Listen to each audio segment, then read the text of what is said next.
fucking research projects. I mean, if you read how much money gets given away to the most insane shit. Mm-hmm. It's useless shit. Yeah, that nobody, that doesn't benefit anything.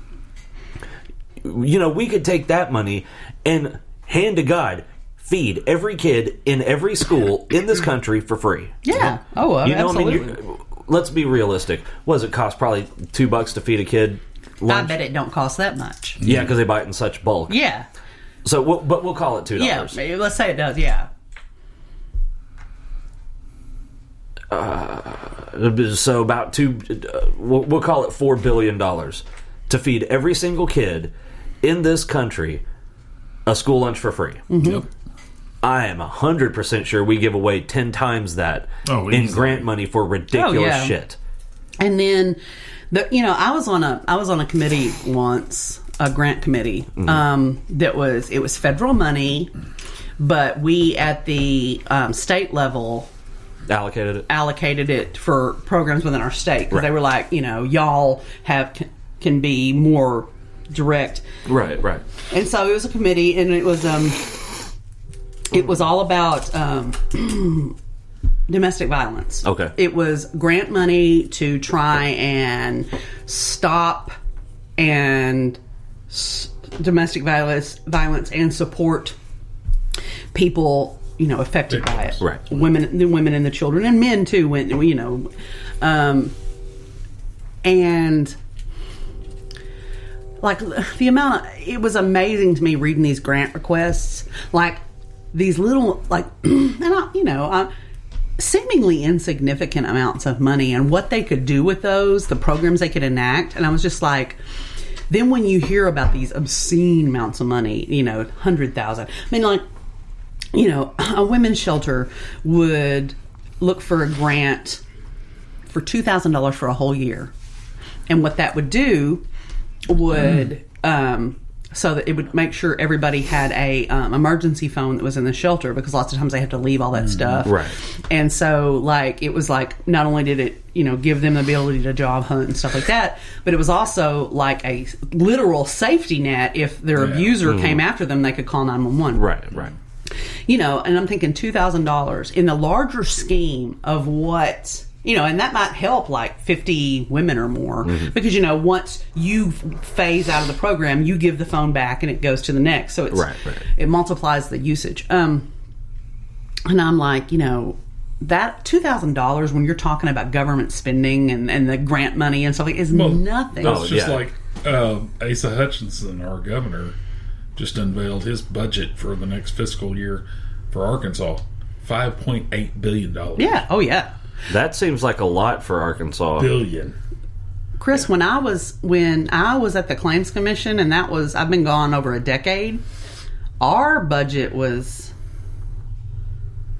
$20 million. For the Claims Commission? Yeah, and that include payouts. Oh, okay. Because not just our operating budget is but yeah, like our budget's over $1 million a year. Yeah.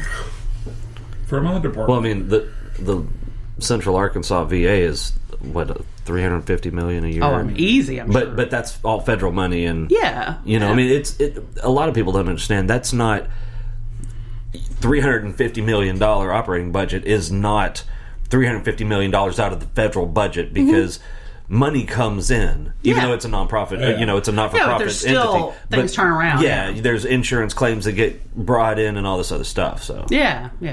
But yeah, so I don't doubt that. That budget, But yeah, when you're talking about those kinds of money, and I'm thinking, and these, we had to, like, there were so many. We probably had the ability to fund one out of every 15 program that had applied. Really? Yeah. And so when you think about all the money that's put out there for, just like you said, stupid shit. Yeah. When real brass tacks, feet on the ground things that make a difference in save lives, we have to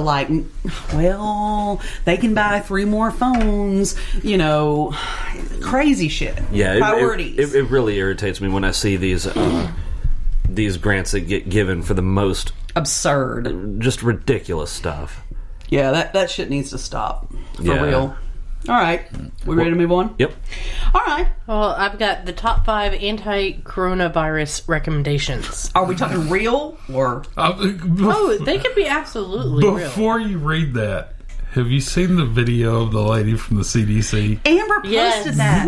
Oh my god! If you ever post anything, he's going to be like, "Did you see that?" Yes. Yes. She does that to me. She'll show me my posts several times a day. Yeah. I'm done with you. Okay, so Let's hear 1, don't lick doorknobs, shopping cart handles, or toilets. God damn it! What am I going to do with my day? Honestly, just don't lick things the at hell all. is Moby gonna do? This goes double for random strangers. Don't lick them either. That's 2. not, I don't know that I can abide by that. Keep your hands and fingers away from your face. Don't suck on your fingertips after shaking hands with someone. That's just creepy. 3. Wash your hands after being around bodily excretions of any form, whether yours or someone else's. This is also a good time to remember not to lick your fingers. 4. Keep a couple of N95 masks with you at all times. If someone near you sneezes without covering their nose or Put it burying on it them. in their sleeve, walk over, place a mask over their face. If they try to remove Choke the living it, shit out of them. use duct tape or staples to keep it in place. Staples, They all there you seem go. reasonable. That escalated quickly. 5. Keep a 55-gallon drum of hand sanitizer inside the front door to your home. Upon entering the house, disrobe, climb into the barrel, Ooh, that's going to sharp. Smart if you got applying any the mix. sanitizer to every body part, crevice, and orifice just to be safe.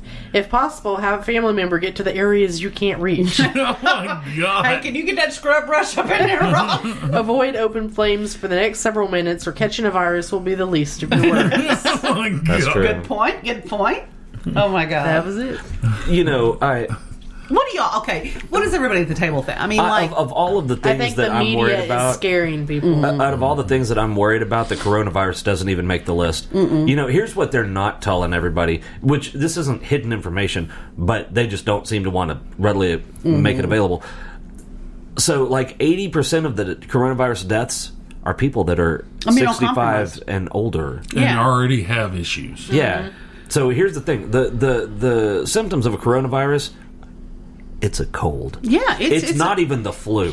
It's a bad cold. It's and not even a bad cold. It's just a moderately inconvenient cold. Right. And if you wash your hands and don't let people sneeze directly into your mouth, you're fine. So don't be a parent. You got fever and a cough. And I don't understand this toilet paper outage. Yeah, what are people? Are they wrapping themselves in toilet paper? Oh, yeah. People, California's like out of toilet paper. Yeah, the whole state has sold out of toilet paper. like, what are people like? They You know, that makes me wonder. they're building a fort in their house. Whoa. That makes me wonder. Okay, if that's going on in see a business California. I know in Arkansas when there's storms coming, the people buy stores milk and all run bread. out of bread and milk. Yeah. So if the coronavirus hit Arkansas, what the hell would they be out of in Arkansas? bread and milk. I don't know. I saw a van over in Down by front the of the like Cato's in that Oh, parking lot. fucking shit. And they had a poster board slapped on the side, N95 mask for sale. Wow. Are you serious? Yeah, I read yesterday. an article today that said that it was from like one of the big hospitals in California, and in 1 hour, 300 boxes of those masks had been stolen from various places in that emergency room and hospital. Wow. They're like, we have to have them, guys. You don't need them, but we can't treat people if we don't have them. That's crazy. And it's just like this fear mongering. I've got this one person on my page. She's affiliated with our thing, Yeah. and she. If it's who I'm thinking of, I've unfollowed her. Yeah, her too. There have been a couple. She is just constantly fear-mongering and just posting all these things you don't understand, and people will go, well, hey, I know, let's dial it back a little bit. Well, the thing is... Well, she's probably got a right to be concerned. She's probably one of those anti-vaxxers and the Yeah, but they still use hand sanitizer and soap. I mean, shit. Yeah, and that's another thing, like, Yeah, this isn't a new thing do either. we not just wash our hands? Yeah, really. Ew. No. You some nasty motherfuckers out there. Yes, they are. I told you, mine Oh. wigs me out going to a restaurant and go to the bathroom. How many people will walk out of that bathroom without ever touching Oh, and the everybody sink? buying up all the Lysol. I've got Lysol spray and wipes under each sink in the bathroom and kitchen. Always. Yeah. Like, those are things you always nothing have in new. your house. Yeah. Yeah, but as far as man, I'm absolutely. And we actually talked to one of Alexis's friends about this today because her husband went and bought $700 worth of groceries to hoard for whatever the fuck reason, and I told her that too. I was like, I am absolutely not. I am more concerned about lightning striking my house than I am about the damn coronavirus. Yeah, I mean, like, we know somebody whose daughter is very fragile health-wise. I mean, I can understand why she would be a little paranoid. Yeah, that's different. That's completely different. But it's not any different than flu season. No, it's her normal. Matter of fact, one of the people that, Andrea works with the rare disease thing, one of the people that works with her has a really medically fragile child. Okay. And she made a post about it. And she was like, you know what? I'm going to get my soapbox here, bitches, because all this hysteria that you're having, this is what moms of kids with fragile health live every day. Mm-hmm. Welcome to our world. But it's not welcome to our world because it's still not the same. Yeah. No. Because this isn't a big deal. But what she's saying is, like, the fear you feel. Yeah, the hysteria people are... Not us, but the people that are scared. That she's like, I feel that way every time someone coughs in public near my child. Right. Nasty fuckers. Yeah, I have to weigh. Do I take him to the movies or like it's Right. crazy and I can totally see, like, if you have a really medically fragile child where you could really be terrified about this. Oh, absolutely. Like, we have a good friend that has she has OI, which is osteogenesis imperfecta, the brittle bone disease. And she made a post. She was like, if you see me, don't hug me. And I understand, because every time she gets a break, she potentially has to go in surgery. And Wow. you can't do that if you have something like and by the very nature of what she has, her immune system is already compromised. So, yeah, like in situations like that, absolutely. But your average person just needs to calm the fuck down. That's like a guy I went to high school with. He posted something about it, and I said the same shit. I'm like, I'm not worried. If I should be, maybe, I don't know, but I'm not. And if I die from it, then everybody can say, oh, well, I guess he was wrong, and I'll be okay with that.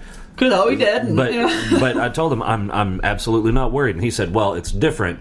He said, I've had 3 surgeries in the last however long, and my parents are both have weak immune system. I'm like, yeah, okay, you should take precautions. But me, I'm going to go the fuck about my daily business, and if I get the sniffles, I guess I just get the sniffles. And punch a motherfucker that sneezes on me. Yeah, and if somebody sneezes into my mouth, I'm going to headbutt them. I mean, we all know. I have a compromised immune system.